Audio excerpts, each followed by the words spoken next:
Hello students, after having a discussion on mathematical expression for pressure and volume type of work, that is W equal to minus P external delta V, and after that maximum work done during isothermal and reversible process, and that equation is W max equal to minus 2.303 nRT log to the base 10 V2 by V1 in terms of volume, and in terms of pressure the equation is W max equal to minus 2.303 nRT log to the base 10 P1 by P2.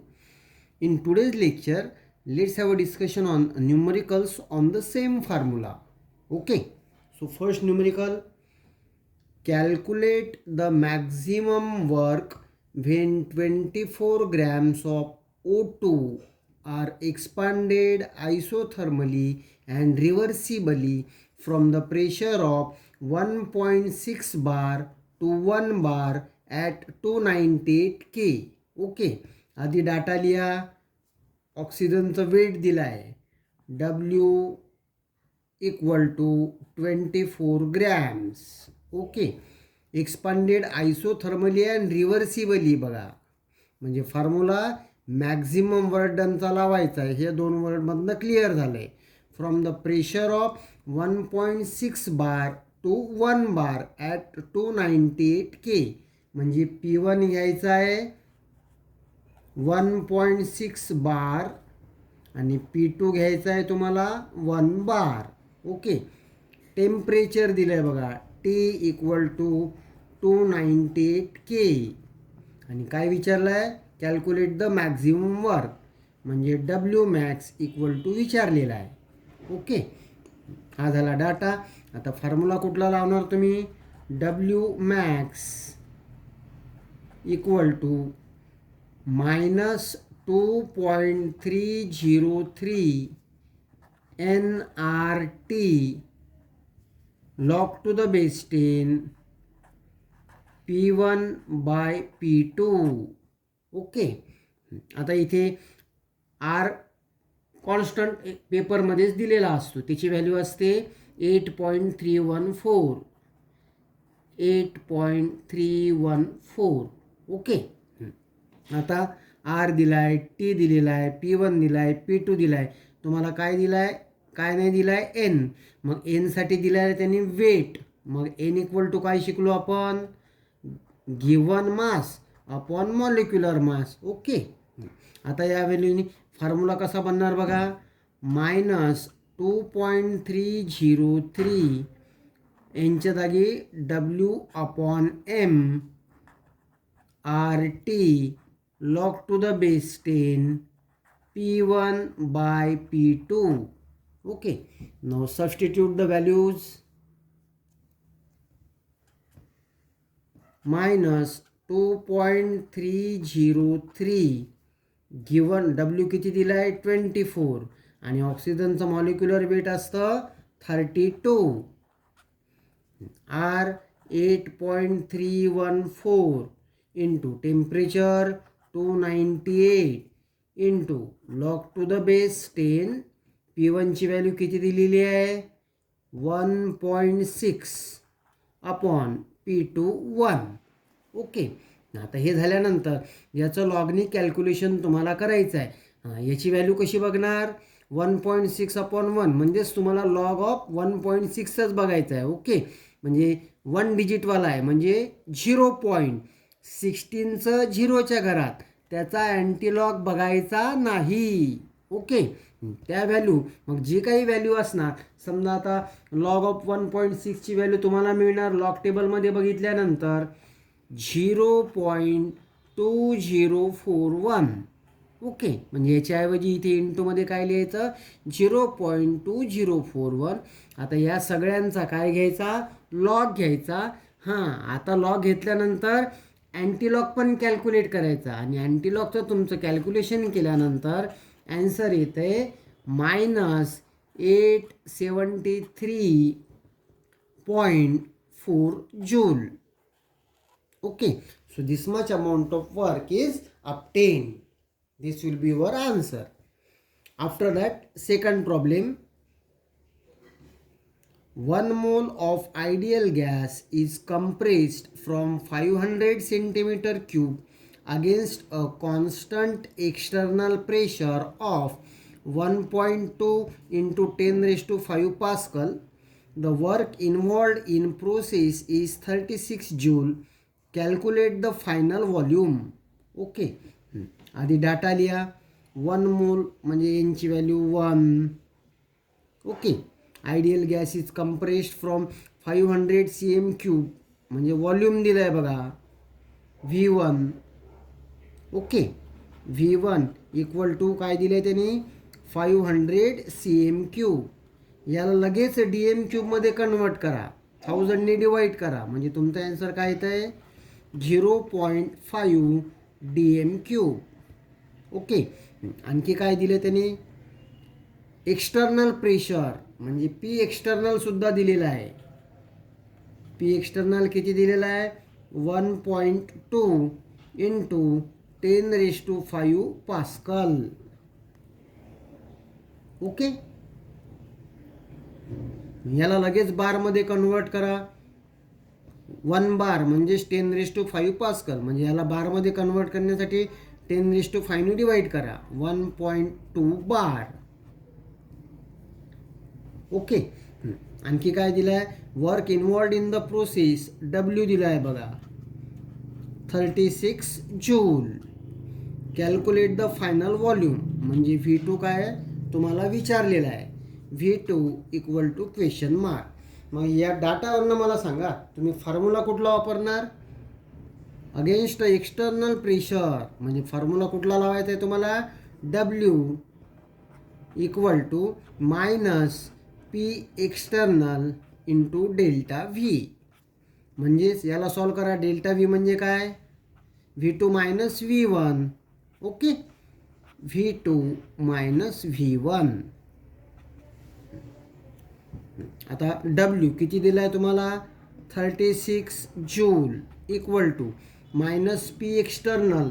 आता हे बारमध्ये आहे आणि याचं volume किती आहे DM cube. Okay, एक relation आहे बघा 1 बार DM क्यूब 1 बार DM क्यूब किंवा DM क्यूब बार म्हणजेच काय 100 जूल. ओके, हे रिलेशन आहे. 1 DM क्यूब बार किंवा 1 बार DM क्यूब म्हणजेच किती होतं 100 जूल. आता इथलं वर्क डन आपलं जूलमध्ये आहे मग याला आपल्याला जूलमध्ये कन्वर्ट करण्यासाठी या व्हॅल्यूला कशाने डिवाईड करावं लागेल 100ने डिवाईड करावं लागेल. ओके, आता प्रेशर किती लिहिले तुम्ही 1.2 याला 100ने डिवाईड करून टाका मल्टिप्लाय करा 1.2 इंटू 100 म्हणजे या DM क्यूब बारचं कशामध्ये कन्वर्ट झालं जूल्समध्ये 1.2 इंटू 100 इंटू V2 तुम्हाला विचारलेला आहे. V1 किती दिलेला आहे 0.5. ओके, मग आता V2 मायनस 0.5 फक्त इक्वल टूच्या तिकडे ठेवा. V2 minus 0.5 equal to 36 upon 1.2 into 100. Okay, याचं लॉगनी कॅल्क्युलेशन केल्यानंतर तुमचा आन्सर येते मायनस 0.3. इथे मायनस लिहायचं राहिलं आहे. हां, तुमचा आन्सर काय येते मायनस 0.3. ओके, आता या मायनसला इकडे न्या म्हणजे V2 इक्वल टू काय लिहिणार तुम्ही मायनस 0.3 प्लस 0.5. ओके, म्हणजे तुमचा आन्सर काय येते 0.2 DM क्यूब. ओके, हे प्रॉब्लेम परत एकदा डिस्कस करू. W equal to minus P external delta V. Okay, आता इथे W तुम्हाला जूलमध्ये दिलेला आहे आणि हे आपण बार आणि DM क्यूबमध्ये कन्वर्ट केलं आहे.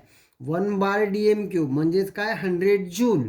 म्हणजे इकडले जे युनिट आहे त्या वर्क डनला जूलमध्ये कन्वर्ट करण्यासाठी त्याला कितीने मल्टिप्लाय करायचं आहे तुम्हाला 100ने. मग minus 1.2 into 100 in bracket V2 minus 0.5. Okay, मग फक्त V2 मायनस 0.5 इक्वल टूच्या तिकडे ठेवा. हे बघा, आणि याला आपणमध्ये आहे ना मायनस 36.1.2 इंटू 100. ओके, याचं लॉगनी कॅल्क्युलेशन केल्यानंतर तुमचं आन्सर काय येतं आहे मायनस 0.3. मग V2 minus 0.5 equal to minus 0.3. या मायनस 0.5ला तिकडे न्या, त्यात तुमचा आन्सर काय येते 0.2 DM³. ओके, म्हणजेच किती सेंटीमीटर क्यूब, याला 1000ने मल्टिप्लाय करा, म्हणजेच 200 centimetre cube will be your volume. Clear? Okay. After that third numerical.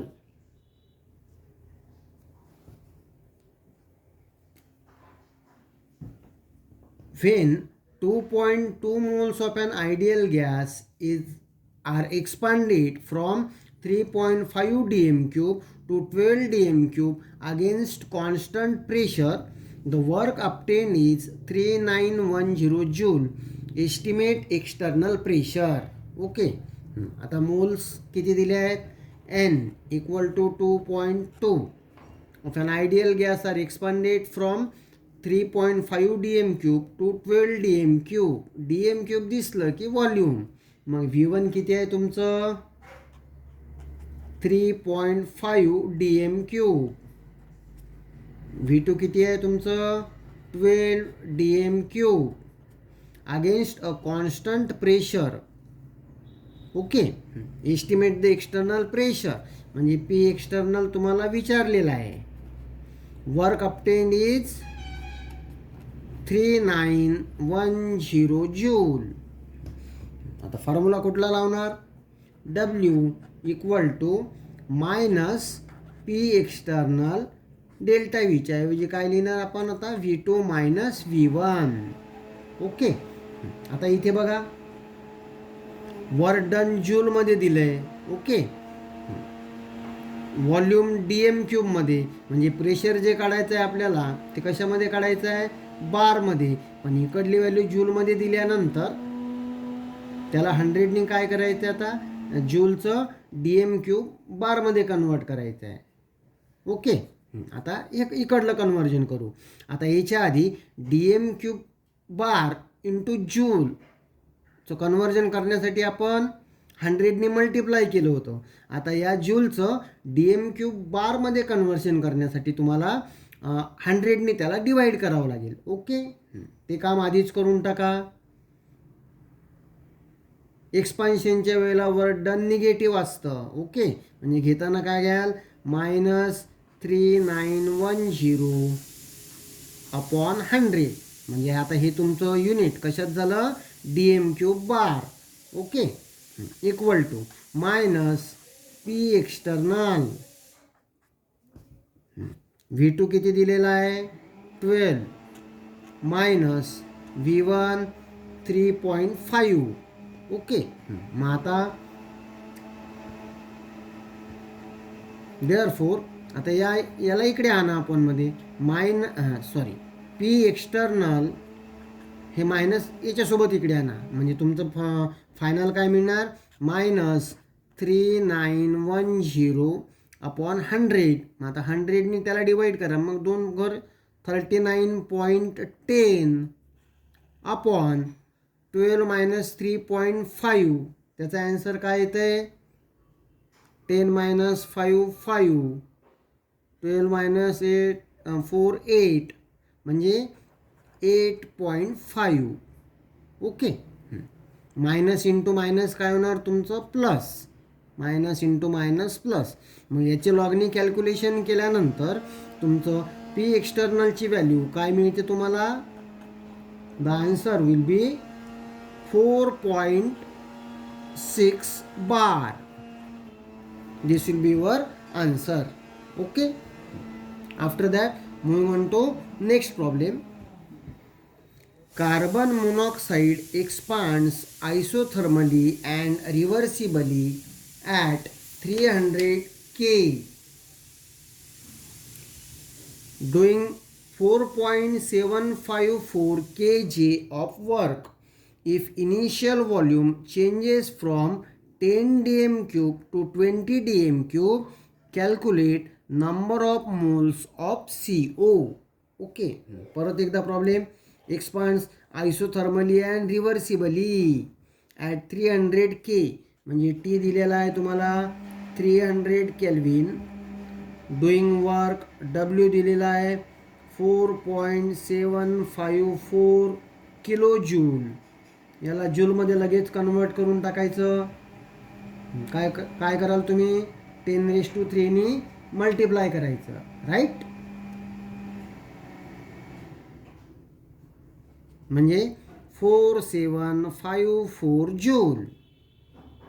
If initial volume changes from 10 dm cube to 20 dm cube, म्हणजे V1 10 dm cube, V2 20 dm cube.